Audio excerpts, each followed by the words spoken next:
Imagine being born into a family where your future is guaranteed palaces, jewels, servants, and a prophecy that your bloodline will end in tragedy. We're talking about royal families who ruled continents, commanded armies, and shaped history, from the jaw-distorted Habsburgs of Europe to the doomed Romanovs of Russia, executed in a dark basement.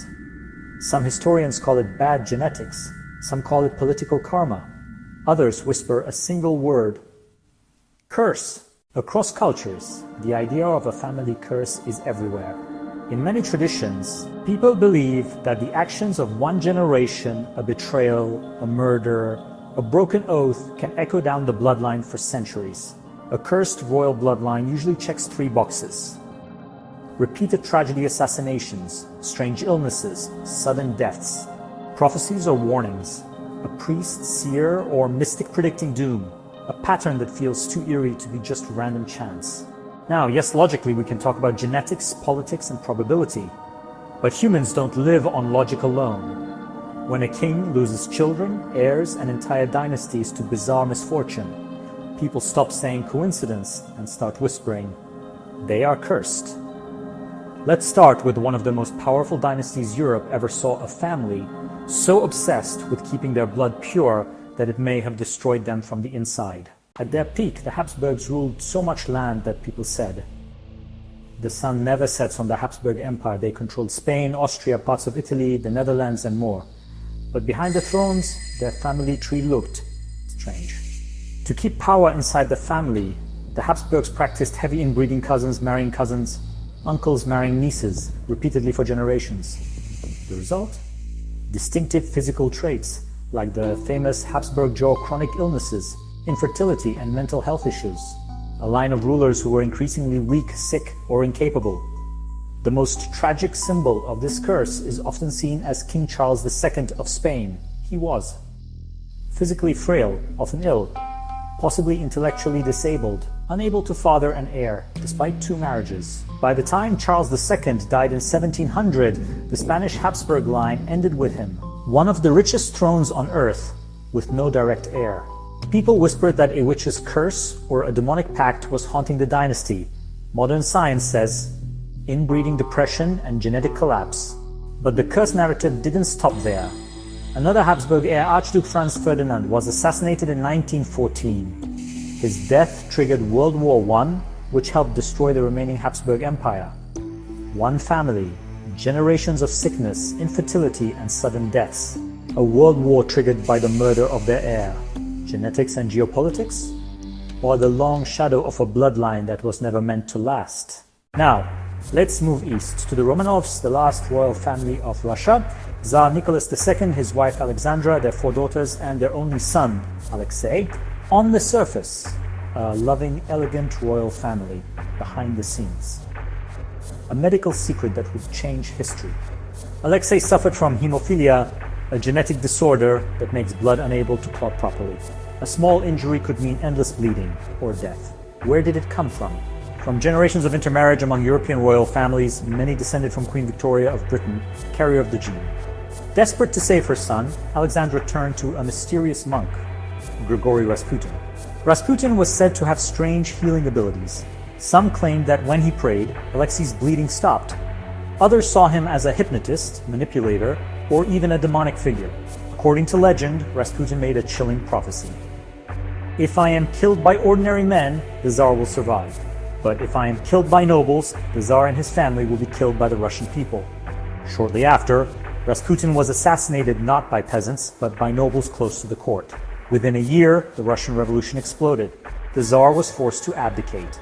And in 1918, the Romanov family was taken to a basement in Yekaterinburg and executed.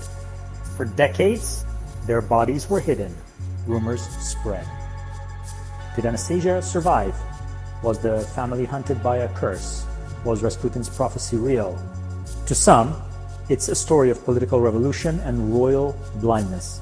To others, it's the chilling fulfillment of a dynastic curse.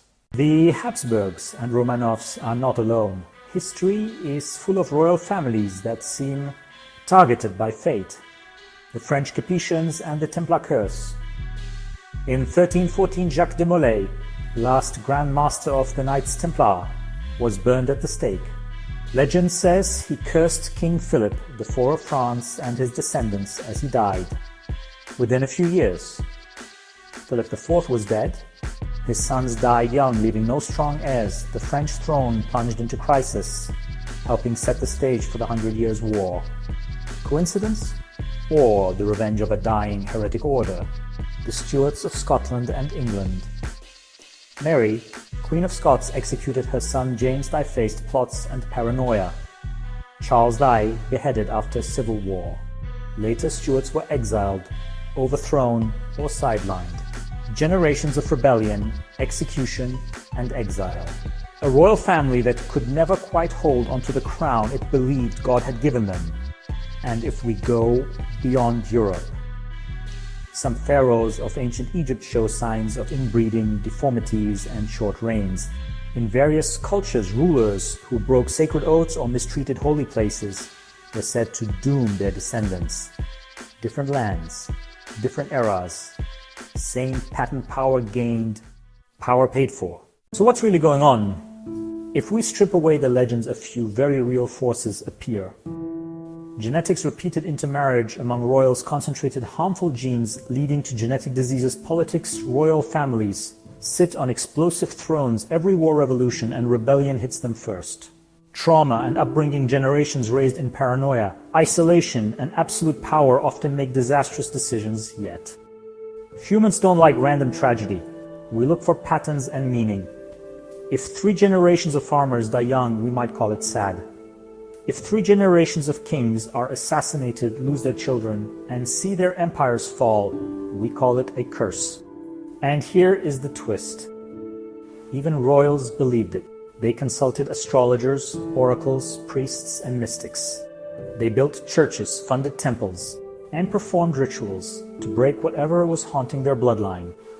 In trying to escape the curse, they sometimes made choices that brought it closer. So, when we talk about cursed royal bloodlines, are we talking about supernatural punishment, dangerous genetics, and high-risk politics? Or a mix of human choices, trauma, and a little bit of statistics dressed up as myth? For the Habsburgs, the Romanovs, the Stuarts, and so many others, the pattern is clear. Generations of power at the top and pain at the core. What do you think? Are these royal families victims of bad luck and bad decisions, or do you believe bloodlines can truly be cursed? Tell me in the comments.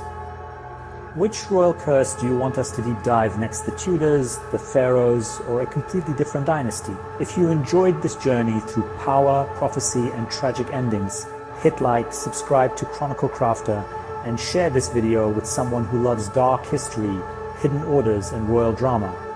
Because in the end, crowns shine bright. But some bloodlines pay for that shine for generations.